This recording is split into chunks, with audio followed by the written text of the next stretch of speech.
अस्सलाम वालेकुम ख़वातीन हज़रात, welcome back to my channel imparting knowledge. और आज हम अपना इंटरनेशनल रिलेशन का लेक्चर नंबर 16 स्टार्ट कर रहे हैं। इससे पहले मैं अपने न्यू व्यूवर्स को बताता चलूँ कि इस चैनल पे ऑलरेडी काफ़ी सारी वीडियोस मौजूद हैं सीएसएस गाइडेंस से रिलेटेड, और ऑलरेडी 15 लेक्चर्स हमने कर लिए हुए हैं इंटरनेशनल रिलेशन के। और इसके अलावा इस्लामिक स्टडीज़ की हमारी एक न्यू सीरीज़ भी स्टार्ट हुई है। और तो आप सब्सक्राइब कर लें अगर आप इंटरेस्टेड हैं इस सारे कंटेंट के, इस कंटेंट देखने में। आज का जो टॉपिक है हमारा वो है स्ट्रेटजिक कल्चर ऑफ पाकिस्तान। ठीक है, बेसिकली स्ट्रेटजिक कल्चर टॉपिक है, लेकिन हम जो मेन स्ट्रेटजिक कल्चर पढ़ेंगे वो पाकिस्तान का स्ट्रेटजिक कल्चर पढ़ेंगे। और ये स्ट्रेटजिक कल्चर ऑफ पाकिस्तान का जो टॉपिक है ये किसी बुक्स में आपको नहीं मिलता, क्योंकि एज सच डिफ़ाइन नहीं है ये ऑफिशियली, लेकिन स्कॉलर्स ने इसको डिफ़ाइन किया है। तो इसको चलें आज स्टार्ट करते हैं। स्ट्रेटजिक कल्चर होता क्या है बेसिकली? स्ट्रेटजिक कल्चर 1970s में जब सोवियत इन्वेजन हुई थी अफ़गानिस्तान की, तो यूनाइटेड स्टेट्स बड़ा चौंक गया था, बोला था ये हुआ क्या है, मतलब how is this possible. United मतलब प्रेडिक्ट नहीं कर पाए थे यूएस के सोवियत यूनियन जो है वो इस तरह इन्वेड कर सकता है, क्योंकि कोल्ड वॉर जो थी उसमें ये हुआ था कि ये दोनों प्रॉक्सी वॉर्स लड़ते रहते, खुद कभी सामने नहीं आए थे, खुद कभी घुसे नहीं थे कहीं पे भी। इन्होंने प्रॉक्सी वॉर्स लड़ी थी। ठीक है, तो प्रॉक्सी वॉर्स लड़ लड़ के जो है ना इन्होंने वो कर लिया था। ठीक है, और जो यूएसएसआर था वो प्रॉक्सी वॉर्स लड़ता था अमेरिका के साथ। अमेरिका ने वियतनाम वॉर लड़ी थी, लेकिन वो खुद एक्सपेक्ट नहीं कर रहा था कि यूएसएसआर जो है ना यहाँ पे घुस जाएगा अफ़गानिस्तान में, क्योंकि अमेरिकन जो थे इसको बहुत पुश कर रहे थे अफ़गानिस्तान को।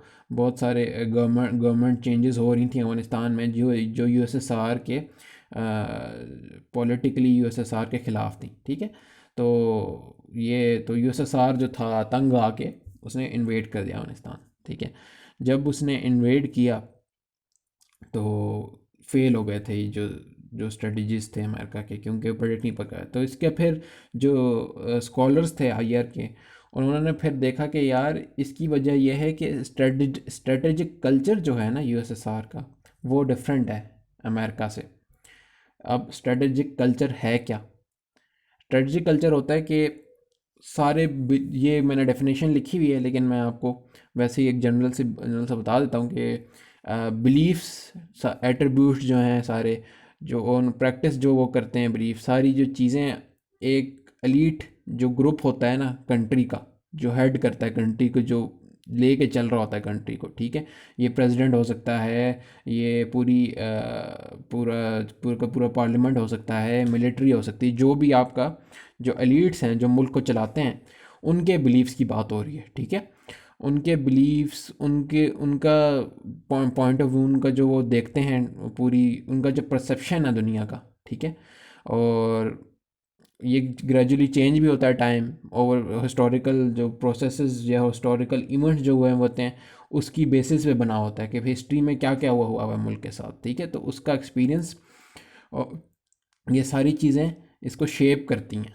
ठीक है, ओवर टाइम। ठीक है, अब जंगें हुई हैं पुराने ज़माने की, या पुराने ज़माने में किसी ने धोखा दिया है किसी मुल्क ने, तो वो सारे जो एक्सपीरियंसेस मिल के ना एक स्ट्रेटेजिक कल्चर बनाते हैं। स्ट्रेटेजिक कल्चर बेसिकली ये है कि वो उनका परसेप्शन ऐसा होता है कि अच्छा अब ये सिचुएशन हो गई ना तो हमें ये करना चाहिए इसको सॉल्व करने के लिए।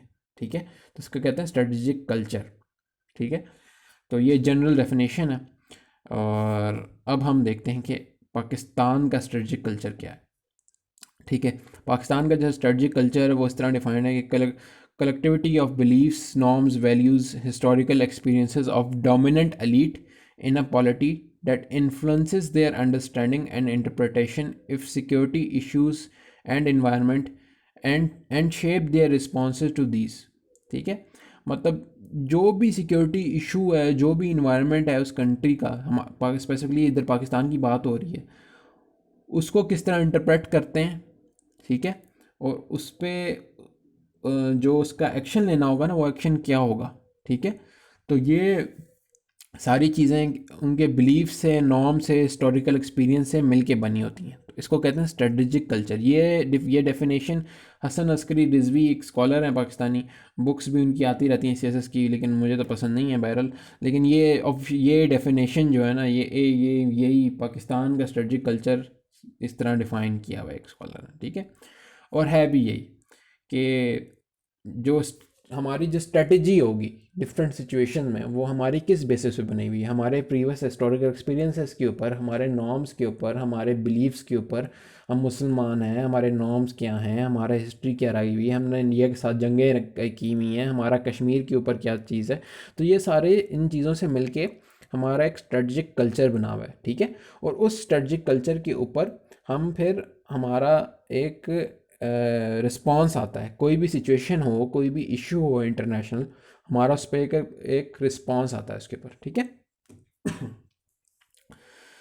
तो पाकिस्तान, जैसे कि आपको पता है, अभी 72 साल ही हुए हैं, और 73 हो गए हैं बल्कि। और अभी जो है ऑलमोस्ट स्ट्रेटजी कल्चर हमारा इवॉल्व कर रहा है, ठीक है, परमानेंट नहीं है। कुछ बहुत सारे हमारे मुल्क 300-400 साल बने हुए हैं, ठीक है, बहुत पुराने मुल्क हैं, और उनका स्ट्रेटजिक कल्चर जो है प्रॉपरली डिफाइंड है। हमारा इवॉल्व कर रहा है अभी, क्योंकि हम न्यू स्टेट हैं, सही है, fairly new state. So moving forward, अब हम देखते हैं डिटर्मिनेंट्स ऑफ स्ट्रेटेजिक कल्चर। क्या चीज़ डिटर्मिन करती है स्ट्रेटजिक कल्चर को, ठीक है। हिस्टोरिकल एक्सपीरियंसेस, ऑब्वियसली ऑब्वियसली देखें, आप अगर कोई शख्स हैं, ठीक है, आपके साथ जो पीछे हुआ है हिस्ट्री में, आपका जो रिस्पॉन्स होगा वो उसकी बेसिस पे होगा। अगर आपके एक दोस्त ने आपसे पैसे लिए हुए 10 लाख रुपए लिए हुए थे, अभी तक वापस नहीं किए, वो आपको आके बोलता है कि यार मुझे वो 10 लाख और दे दो, ज़ाहिर है आप नहीं देंगे, आप बोलेंगे भी मुझे पुराने वाले वापस करो, क्योंकि आपका ट्रस्ट उठ गया ना उस दोस्त से, आपका ट्रस्ट नहीं है आप उस दोस्त पे, ठीक है। तो ये आपका एक, आपने एक्सपीरियंस गेन किया है इस हिस्ट्री से, ठीक है। इसी तरह हिस्टोरिकल एक्सपीरियंसेस हमारे मुल्क के भी हैं, पाकिस्तान के हिस्टोरिकल एक्सपीरियंसेस हैं, ठीक है। वो क्या हैं हिस्टोरिकल एक्सपीरियंसेस? ये हैं कि भाई हमारी 3 जंगें हुई हैं इंडिया के साथ, हम इंडिया से अलग होके सेपरेशन लेके हम मुल्क बनाए, हमारा इस्लाम की बेसिस पे बना हुआ है मुल्क, ठीक है। हमारे में मार्शल लॉ लगते रहे हैं, हमारे में आर्मी की मुदाखलत होती रही हैं, तो क्या अब भी हो रही हैं। तो इस तरह की जो चीज़ें हैं, ये हिस्टोरिकल एक्सपीरियंसेस हैं, ठीक है। तो हमारा जो स्ट्रेटजिक कल्चर जो बनेगा वो हिस्टोरिकल एक्सपीरियंसेस के ऊपर बहुत ज़्यादा बेस करेगा, ठीक है। फिर इमेज ऑफ सेल्फ क्या होती है कि अपने आप को आप कैसे देखते हैं, पाकिस्तान अपने आप को कैसे देखता है। क्या पाकिस्तान स्ट्रॉन्ग मुल्क है? क्या पाकिस्तान पॉलिटिकली स्ट्रॉन्ग है, मिलिटरीली स्ट्रॉन्ग है, इकोनॉमिकली स्ट्रॉन्ग है, ठीक है। इकोनॉमिकली हम अपने आप को वीक देखते हैं, इतने अच्छे हम नहीं हैं इकॉनमी में, लेकिन मिलिटरीली हम अपने आप को बहुत अच्छा देखते हैं, हम न्यूक्लियर पावर हैं, हमने इंडिया को काउंटर करने की कोशिश की हुई है, ठीक है। और हमारे पास रिसोर्सेज बहुत अच्छे हैं, लेकिन हम उनको एक्सप्लॉइट नहीं कर पा रहे हैं, उन रिसोर्स को यूज़ नहीं कर पा रहे हैं। हमारे पास अपॉर्चुनिटीज़ हैं टूरिज़म की, हमारे पास यूथ है बहुत बड़ी, लेकिन हम रिसोर्स यूज़ नहीं कर पाते, क्योंकि करप्शन है, पॉलिटिकली स्ट्रॉन्ग नहीं है पाकिस्तान, गवर्नमेंट्स आती हैं गिर जाती हैं, इस वगैरह वगैरह। फिर इमेज ऑफ एडवर्सरी हमारे दुश्मन जो है, हमारी जो दुश्मन है उसकी इमेज हम कैसे बनाते हैं उसके अपने माइंड में। तो इंडिया हमारा एडवर्सरी है, तो उसकी जो इमेज हम बनाते हैं अपने माइंड में, हम उसको देखते हैं कि भाई ये जो है ना हमारे पास चढ़ाई करने लगा है, ठीक है। हर वक्त ये जहाँ भी इंटरनेशनल फोरम्स पे जहाँ भी इसको मौका मिलता है, ये हमें नीचा दिखाता है, ठीक है। और ये चाहता है कि हम इसको सुपीरियर माने इंडिया को। और 3 जंगें भी लड़ी हुई हैं इसने, हमारा कश्मीर भी आधा आधा पकड़ा हुआ है, ठीक है।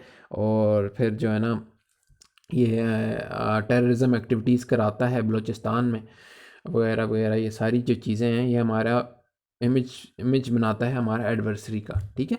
ये तीनों चीज़ें मिल के डिटरमिन हमारा करती हैं स्ट्रेटजिक कल्चर, ठीक है। जो हमारे जो लीडर्स हैं, जो फॉरेन पॉलिसी डिफ़ाइन करते हैं, जो चीज़ें जो पॉलिसीज़ रखते हैं पाकिस्तान की, वो तो ये तीनों चीज़ें जहन में रखते हैं। वो उनको हिस्ट्री पता होती है कि हिस्ट्री में ये हुआ हुआ है, ठीक है। फिर उनको पता होती है कि हमारे पास हमारी कैपेबिलिटीज़ कितनी है, हमारी इमेज कैसी है, सेल्फ़ की इमेज कैसी है, फिर इंडिया क्या चीज़ है, क्या कर सकता है वो। ये सारी चीज़ें माइंड में रख के वो फिर उनका स्ट्रेटजिक कल्चर एक वो बना लेते हैं, ठीक है। और उसके ऊपर जो भी इश्यूज होते हैं फिर उसी तरह का रिस्पांस आता है पाकिस्तान का उन इश्यूज़ के ऊपर, ठीक है। Moving forward, strategic choices. Strategic choices ये हैं कि जब आपके पास एक सिचुएशन आती है तो आप किस तरह से चूज़ करते हैं, ठीक है। अब स्ट्रेटजिकली जो हमारी मेन सिचुएशन है वो हमारा इंडिया से एनमिटी की सिचुएशन है, ठीक है। हम जो है ना, इंडिया इमर्जिंग पावर है इस रीजन की, ठीक है। और इस रीजन की क्योंकि ये पावर है तो हमारे पास दो ऑप्शन है, ठीक है। एक ये ऑप्शन था हमारे पास कि हम कॉम्प्रोमाइज़ करें सॉवरेनिटी की, अपनी सॉवरेनिटी को कॉम्प्रोमाइज़ कर दें और इंडिया को एक्सेप्ट कर लें कि स्टेटस को पावर है, ठीक है। कि मान लें कि भाई इंडिया जो है ना बहुत पावरफुल है और हम उसके नीचे हैं, ठीक है। और हम जो है ना नहीं इंडिया का मुकाबला कर सकते हैं। सेकंड चॉइस जो हमारे पास थी कि बैलेंस आउट करें। किस तरह बैलेंस आउट करें? मिलिटरीली मतलब जितनी जैसी वो मिलिट्री बना रहे हैं उसकी हमने उसको बैलेंस करना है उस मिलिटरीली। फिर अलाइंसेस बनानी, हमने अलाइंसेस उन कंट्रीज़ के साथ बनानी जो हमें मदद करें इंडिया के ख़िलाफ़। और फिर इंटरनेशनल इंस्टीट्यूशंस को यूज़ करना है, यूनाइटेड नेशन वगैरह को इंडिया को काउंटर करने के लिए यूज़ करना है, ठीक है।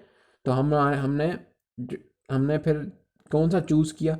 हमने नीचे वो बैलेंस आउट चूज़ किया क्योंकि स्ट्रेटजिक कल्चर ही हमारा 1947 से स्ट्रेटजिक कल्चर यही है कि यार इंडिया ने हमारा कश्मीर लिया हुआ है, वो हमारे एनिमी हैं, हमारा इतना बहुत ज़्यादा हिस्ट्री रही हुई है, वो पूरी की पूरी पार्टीशन के दौरान वो सारी चीज़ें बिलीव्स हमारे जो हमारे हिस्टोरिक एक्सपीरियंस है उनको ले के चल के हमने ये चूज़ किया हुआ है बैलेंस आउट वाली चीज़, ठीक है। हम अभी तक बैलेंस आउट ही लेके चले हैं। 3 जंगें हो गई, उसके बाद 3 जंगें ने वो हमारा कंफर्म कर दिया कि भाई ये तो सीन बैलेंस आउट वाला ही करना है हमने, ठीक है। अभी भी इंटरनेशनली इंडिया ने जो स्टेप्स लिए हैं कश्मीर में, फिर सिटीज़नशिप के जो एक्ट इन्होंने इंडिया ने पास किया हुआ है उसने हमारा कंफर्म कर दिया है कि जो इंडियन गवर्नमेंट है और जो इंडियन पूरा सिस्टम बना हुआ है वो एंटी मुस्लिम है एक तरह का। और अगर हम बैलेंस आउट नहीं करेंगे तो भाई फिर तो हमें ये बिल्कुल ही वो कर देगा, जिस तरह बांग्लादेश के साथ हुआ है ना। मतलब अगर ख़िलाफ़ नहीं बोल सकता बांग्लादेश इंडिया के, ठीक है। तो बड़ा मुश्किल, बड़ा बहुत रेयर रेयर केसेस होते हैं जिस पे वो अपोजिट जाता है, लेकिन इंडिया के वो हक में ही बोलेगा क्योंकि भाई बांग्लादेश ने मान लिया इंडिया को, ठीक है। और तो हमने जो है ना बैलेंस आउट वाली चॉइस अपनी रखी है और ये रखी रहेगी फॉर ऑब्वियस रीज़न। तो मूविंग फॉरवर्ड, फिर उसके बाद हम देखते हैं अपने हमारे एक्सटर्नल अलाइंसेस के साथ किस तरह रिलेशन हमारा एक्सपीरियंस रहा है। यूएस के साथ हमारा लव हेट रिलेशनशिप रहा हुआ है, ठीक है। यूएस हमारा 1947 से आप चलें 1950s में उसने कहा था कि हम मोस्ट एलाइड एली हैं उसके, ठीक है। फिर उसके बाद 1965 की जब वॉर हुई तो यूएस ने बिल्कुल ही हमें मिस करा दिया, ठीक है। 1971 में भी उसने हमें कोई मदद नहीं हासिल हुई यूएस की, ठीक है। और फिर दोबारा 1980s में जब सोवियत इन्वेजन हुआ अफ़गानिस्तान का, फिर भाई फिर हम फेवरेट हो गए अमेरिका के। उन्होंने बोला चलो अफ़गानिस्तान यूएसएसआर की निकालने में हेल्प करो, ठीक है। फिर 1990s में दोबारा हमारे ऊपर सैंक्शंस लग गए भाई, ठीक है। फिर उसके बाद आपको स्टोरी पता है, फिर 9/11 हुआ, फिर हम थोड़े से लाइमलाइट में आ गए कि हमारी इनकी मदद करें वॉर ऑन टेररिज्म। फिर उसके बाद दोबारा से हमारे पर हमारे फंडिंग इन्होंने बंद कर दी तो वगैरह वगैरह। तो लव हेट रिलेशनशिप रहा। तो हमें इससे ये एक्सपीरियंस मिलता है कि यूएस को ट्रस्ट नहीं किया जा सकता। US is an unreliable ally, ठीक है। तो यूएस तो कोई मदद नहीं करने लगा अगर हमारे इंडिया के साथ वॉर हो जाती है, ठीक है। फिर हमारा चाइना, चाइना के साथ क्या सीन है, चाइना के साथ जो है ना शुरू से ही मतलब अच्छे ही ताल्लुकात ही रहे हैं। 1962 जब साइनो इंडिया वॉर हुई थी तो उसके बाद हमने जो है ना उनसे बॉर्डर जो थे हमने बिल्कुल सेटल कर लिए थे। ठीक है, स्काई चिन हमने बोल दिया था, हाँ भाई आपका है स्काई चिन। हमने अपना बॉर्डर जो है ना कंफर्म कर दिया था चाइना के साथ। ठीक है, उससे ये हुआ कि भाई उसके बाद से जो है ना आयरन ब्रदरहुड का ये लफ्ज़ आ गया कि हमारा आयरन ब्रदरहुड है भाई, हम बड़ा वो करते हैं। लेकिन एनीवेज जब लेकिन एक्सट्रीम सिचुएशंस हुई हैं ना, 1965 की आप वॉर ले लें और 1971 की वॉर ले लें, तो चाइना ने एज सच कोई मदद नहीं की हमारी एक्सट्रीम सिचुएशंस में। ठीक है तो इससे ये बात पता चलती है, इससे ही एक्सपीरियंस हमें गेन हुआ पाकिस्तान को कि यार जब एक्सट्रीम सिचुएशंस होंगी ना इंडिया के साथ, वॉर वॉर वॉर हो जाएगी, तब ये जो दो ये अलाइंसेज हैं इन पे रिलाई किया जा ही नहीं सकता। ठीक है, क्योंकि एंड मौके पे ये वैसे वैसे तो दोस्त बनते हैं, लेकिन at the end of the day जब मैटर करेगा तब इनकी कोई मदद नहीं आएगी। सही है, तो एक एक्सपीरियंस ये हो गया। फिर स्ट्रेटेजिक कल्चर जो हमारा बना हुआ था, 3 वॉर्स हुई थी इंडिया के साथ, फिर इंडिया जो था परस्यू कर रहा था न्यूक्लियर आर्म्स को। ठीक है, न्यूक्लियर वेपन्स को परस्यू करने लगा था इंडिया। तो हमने भी फिर बोला कि भाई हमारा भी सीन ये है कि चाइना ने भी हेल्प नहीं की 1971 के वॉर। फिर 1972 से जब भुट्टो साहब आए तो उन्होंने कहा कि भाई न्यूक्लियर प्रोग्राम स्टार्ट करो भाई, और यही ऑप्शन रह गया फिर। और ज़ाहिर है फिर यही ऑप्शन था हमारे पास कि हम न्यूक्लियर डिटरेंस करें। न्यूक्लियर डिटरेंस क्या होती है कि भाई इंडिया के पास न्यूक्लियर वेपन आ चुका हुआ था उस टाइम। ठीक है, उसने एक friendly world friendly nuclear test कर ली हुई थी उस टाइम तक। ठीक है, और ये बड़ा हमारे लिए खौफनाक सी चीज़ थी कि हम भी जो है ना न्यूक्लियर वेपन लेके आए, नहीं तो अगर इनके पास अगर न्यूक्लियर हुआ तो हम तो इनसे लड़ नहीं सकते अगर इन्होंने दोबारा वॉर कर दी। तो एनीवेज फिर पाकिस्तान ने अपना फुली न्यूक्लियर प्रोग्राम स्टार्ट किया और फिर हमारे पास न्यूक्लियर वेपन्स आ गए, और वो बेस्ट स्ट्रेटजी थी इंडिया को बैलेंस करने की, क्योंकि न्यूक्लियर वेपन जब आपके पास आ जाता है फिर तो इवेंचुअली बैलेंस हो जाती है, क्योंकि वो दो दो मुल्क जिनके पास न्यूक्लियर वेपन्स हैं वो फुल वॉर की तरफ कभी नहीं जाते। ठीक है, क्योंकि वो फिर म्यूचुअल एश्योर्ड डिस्ट्रक्शन हो जाएगी ना, क्योंकि दोनों एक दूसरे को डिस्ट्रॉय कर देंगे अगर स्टार्ट होगी वो तो। ठीक है, तो फिर एनीवेज हमने सैंक्शंस पे जंप कर करके न्यूक्लियर वेपन्स डेवलप किए। ठीक है, तो ये हमारा स्ट्रेटेजिक कल्चर हमारा ऐसा था कि हमने ये चॉइस अपनाई, न्यूक्लियर की तरफ जाने का हमने चॉइस की हमारा, क्योंकि हमने इंडिया को बैलेंस आउट करना था। हमारा एक्सपीरियंस रहा हुआ था कि हमारी अलाइंसेस हमें मदद नहीं करती वहाँ, और हमारा एक्सपीरियंस रहा हुआ था कि भाई हम इकोनॉमिकली इतने स्ट्रॉन्ग नहीं हैं कि इंडिया को काउंटर करें। ठीक है, मिलिटरीली इतनी बड़ी उनकी फ़ौज है, इतनी बड़ी उनका इक्विपमेंट है, इतनी बड़ी उनकी इकॉनमी है, हम उनको काउंटर करेंगे तो कैसे करेंगे। ठीक है, तो न्यूक्लियर ऑप्शन जो था हमारे लिए बेस्ट था। तो ये हमारा स्ट्रेटजिक कल्चर इस तरह से चला, और हमने जो हिस्ट्री में जो हमने चॉइसेस ली इस तरह से ली हैं।